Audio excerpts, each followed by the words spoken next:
Welcome back friends. आज की इस वीडियो में हम बात करेंगे प्लांट सेल वॉल के बारे में। सबसे पहले प्लांट सेल वॉल को जानने से पहले ये समझ लेते हैं कि सेल वॉल से क्या मतलब है। तो अगर हम सेल वॉल को डिफाइन करें तो क्या होगा, it is the protective and rigid outer layer in living organism cell. तो सेल वॉल जो होती है वो हर लिविंग ऑर्गेनिज्म में प्रेजेंट नहीं होती है। हर लिविंग ऑर्गेनिज्म से मतलब ह्यूमन सेल के अंदर प्रेजेंट नहीं होती, एनिमल सेल के अंदर प्रेजेंट नहीं होती। तो सेल वॉल मेजरली बैक्टीरिया में प्रेजेंट होती है, यानी कि बैक्टीरियल सेल वॉल में प्रेजेंट होगी, बैक्टीरियल सेल में प्रेजेंट होगी, फंजाई की सेल में प्रेजेंट होगी और प्लांट सेल में प्रेजेंट होगी। तो प्रोटेक्टिव लेयर क्यों कहा है हमने इसको, क्योंकि ये हार्ड होती है, प्रोटेक्ट करती है, पूरे सेल को स्ट्रक्चर प्रोवाइड कराती है, इसीलिए रिजिड हार्ड होती है। और आउटर लेयर यानी कि जो सेल है, ये मान लीजिए प्लाज्मा मेम्ब्रेन है, प्लाज्मा मेम्ब्रेन के ऊपर जो लेयर प्रेजेंट होती है उसको हम बोलते हैं सेल वॉल। तो बैक्टीरियल सेल किसकी बनी हुई होती है? बैक्टीरियल सेल बनी हुई होती है म्यूकोपेप्टाइड और म्यूरेमिक एसिड की। जो फंजाई होती है, फंजाई बनी हुई होती है काइटिन की। और जो प्लांट सेल वॉल होता है, प्लांट सेल काफी सारे कंपोनेंट से मिलकर बना होता है, लेकिन जो मेजर और अबंडेंट कंपोनेंट है वो है सेल्यूलोज। सेल्यूलोज जो कि एक पॉलीसेक्राइड है।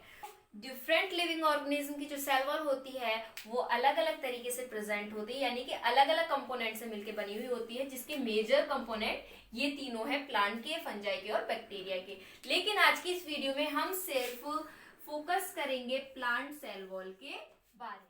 प्लांट सेल की बात करें तो प्लांट सेल को डिफाइन करेंगे, कैसे करेंगे? It is the protective and semi permeable outer layer of plant cell. Cell wall outermost layer होती है तो हमें पता है, ठीक है। प्रोटेक्टिव लेयर होती है, प्रोटेक्टिव से मतलब जो पूरी सेल होती है, प्लांट सेल जो होती है उसको प्रोटेक्ट करती है, स्ट्रक्चर प्रोवाइड करती है, क्योंकि जो सेल वॉल होती है वो रिजिड होती है। सेल वॉल रिजिड होती है, हार्ड होती है। अब सेमी परमिएबल का क्या मतलब है कि कुछ micro hydrophobic molecules, micro hydrophobic molecules, जैसे कि जिनका साइज लगभग 3 से 60 किलो डाल्टन तक होता है। और गैस कौन सी होती है? गैसेस एक्सचेंज CO2 का और ऑक्सीजन का। तो इनके लिए जो सेमी परमिएबल मेम्ब्रेन होती है वो फुल्ली परमिएबल होती है, और जो मैक्रोमोलिक्यूल्स होते हैं वो अदर ट्रांसपोर्टेशन के थ्रू एक्सचेंज होते हैं। तो इसीलिए हम प्लांट सेल को बोलते हैं semi permeable. Semi means half, सिर्फ कुछ ही सेलेक्टिव मॉलिक्यूल्स के लिए। तो इसीलिए हम इसको सेलेक्टिवली परमिएबल भी बोल सकते हैं, सेलेक्टिवली परमिएबल भी बोल सकते हैं प्लांट सेल को। अब जो प्लांट सेल वॉल है वो सबसे पहले ऑब्जर्व की थी रॉबर्ट हुक ने 1965 में। तो ये एमसीक्यू के पॉइंट ऑफ व्यू से भी इंपॉर्टेंट है कि प्लांट सेल वॉल को सबसे पहले किसने ऑब्जर्व किया था? तो रॉबर्ट हुक ने ऑब्जर्व किया था। अब आते हैं सबसे इंपॉर्टेंट पॉइंट पे, components of plant cell wall. Component से क्या मतलब है कि जो प्लांट सेल वॉल होती है वो किस केस से मिलके बनी हुई होती है? तो सबसे पहले है सेल्यूलोज माइक्रोफिलामेंट। बहुत इंपॉर्टेंट रोल प्ले करता है प्लांट सेल को कंपोज करने में, बनाने में।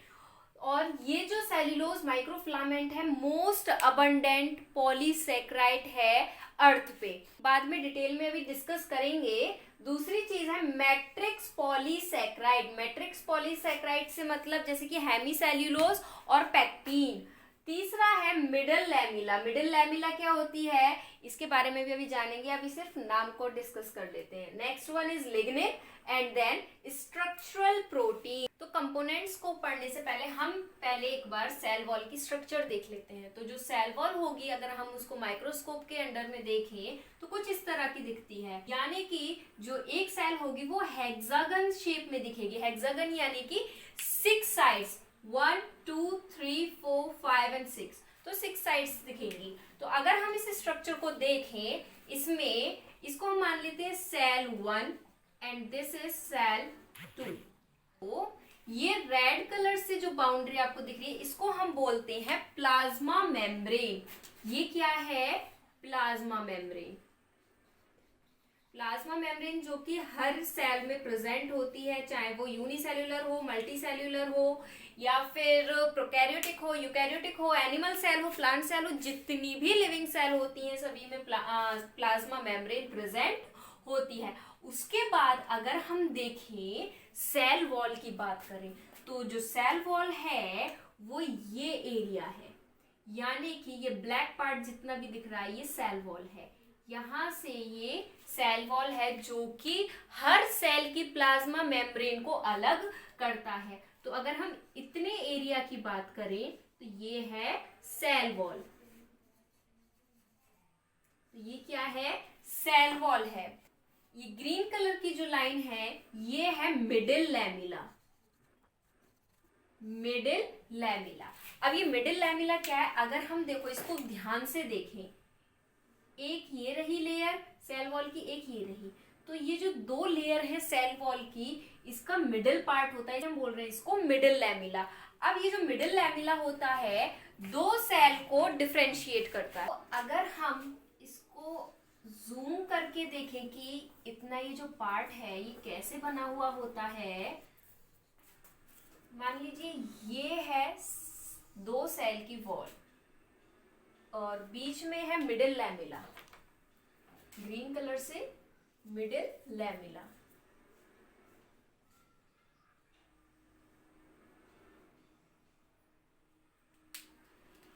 ये मान लीजिए सेल 1 की वॉल है और ये सेल 2 की वॉल है, यानी कि एक ये और एक ये, और ये वाला पार्ट ये है मिडिल लैमिला।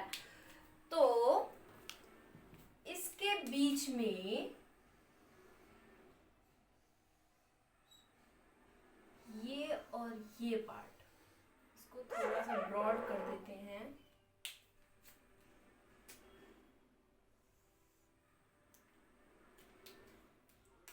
तो ये जो रेड कलर से इंडिकेट हो रहा है ये होता है प्राइमरी सेल वॉल।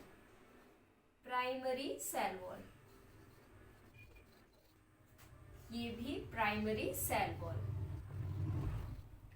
उसके बाद प्राइमरी सेल वॉल और जो मिडिल लैमिला होती है, इन दोनों को जो कनेक्ट करता है, इन दोनों को जो कनेक्ट करता है इसको हम बोलते हैं पैक्टीन। पैक्टीन क्या करता है? प्राइमरी सेल वॉल और जो मिडिल लैमिला होती है उसको कनेक्ट करता है।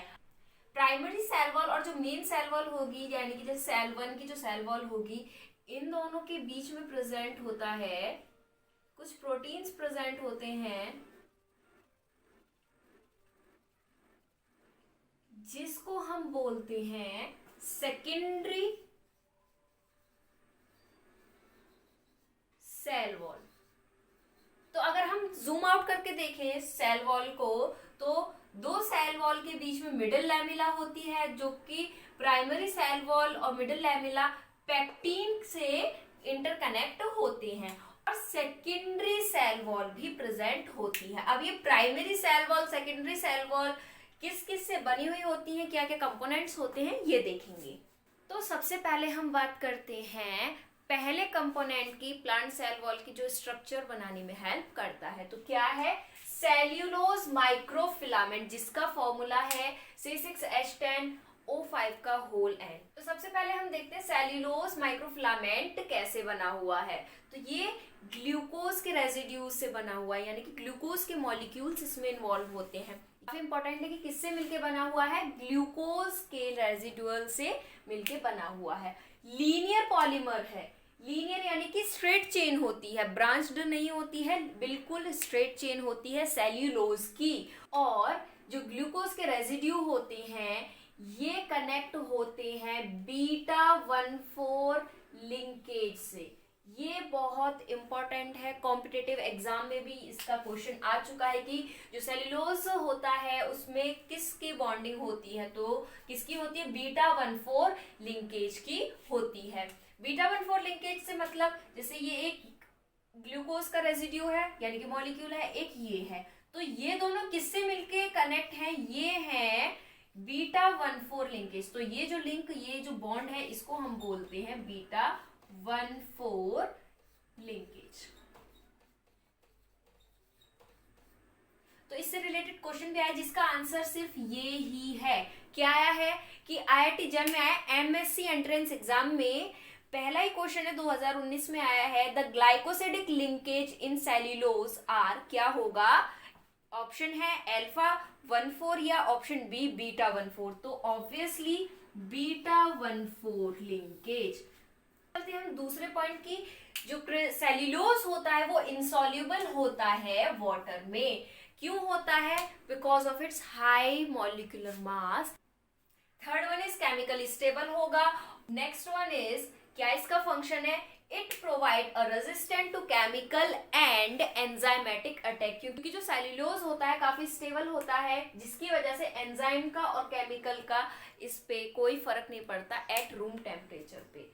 अब उसके बाद most abundant polymer on earth, earth पे सबसे ज्यादा पॉलीमर पाए जाने वाला कंपाउंड है।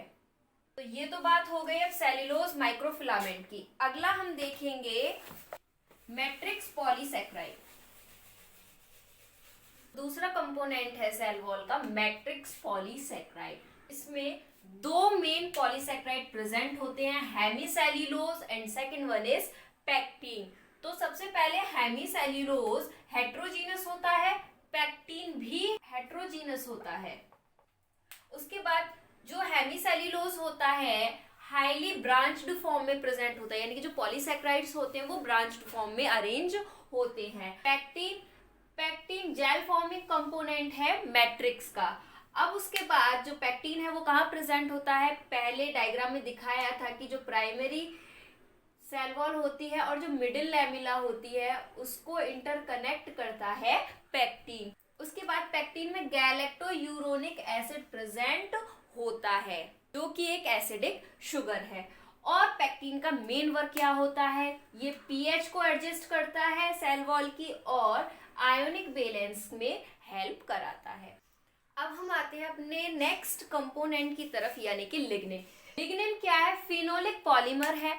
फिनोलिक से क्या मतलब है? फिनोलिक से मतलब है कि जो हाइड्रोक्साइल ग्रुप होता है यानी कि OH ग्रुप डायरेक्टली बॉन्ड करे एरोमेटिक हाइड्रोक्साइड ग्रुप से। एरोमेटिक से क्या मतलब है? Ring forming compounds. तो जैसे कि लिग्निन के स्ट्रक्चर में आप देख सकते हैं, hydroxyl group is directly bonded to the aromatic hydrocarbon group. अब जो लिग्निन होता है वो तीन तरह के मेजर फिनोलिक पॉलीमर से मिलकर बना हुआ होता है। पहला है कॉनिफेराइल अल्कोहल, दूसरा है कोमेराइल अल्कोहल और तीसरा है साइनेफाइल अल्कोहल। तो इन तीन फिनोलिक पॉलीमर से मिलकर बना हुआ होता है लिग्निन, जो कि ब्रांच्ड फॉर्म में होता है और इन तीनों को हम एक साथ बोलते हैं मोनोलिग्नोल्स। तीसरा क्या है पॉइंट कि वाटर में इंसॉल्युबल होते हैं, हाइड्रोफोबिक नेटवर्क बनाते हैं। लिग्निन हाइड्रोफोबिक नेटवर्क बनाते हैं जिसकी वजह से जो लिग्निन होता है वो हाइड्रोफोबिक कह सकते हैं कैरेक्टरिस्टिक शो कराता है। अब अगला है मिडिल लैमिला। मिडिल लैमिला मैंने बताया था कि क्या होता है, दो सेल के बीच में रिप्रेजेंट होता है, यानी कि दो नेबरिंग सेल को जो डिफरेंशिएट करता है, अलग अलग करता है, उसको हम बोलते हैं मिडिल लैमिला। तो इसको डिफाइन करेंगे, कैसे करेंगे? It is present at the junction where the walls of the neighbouring cell into contact, और ये एक थिन लेयर होती है। तो अगर हम बात करें सेल वॉल में स्ट्रक्चरल और फंक्शनल प्रोटीन कौन सी होती हैं, तो स्ट्रक्चरल प्रोटीन होती है extensin which is hydroxyproline rich glycoprotein, and functional protein is expansin which cause stress and extension of cell wall. तो ये है स्ट्रक्चरल एंड फंक्शनल प्रोटीन्स।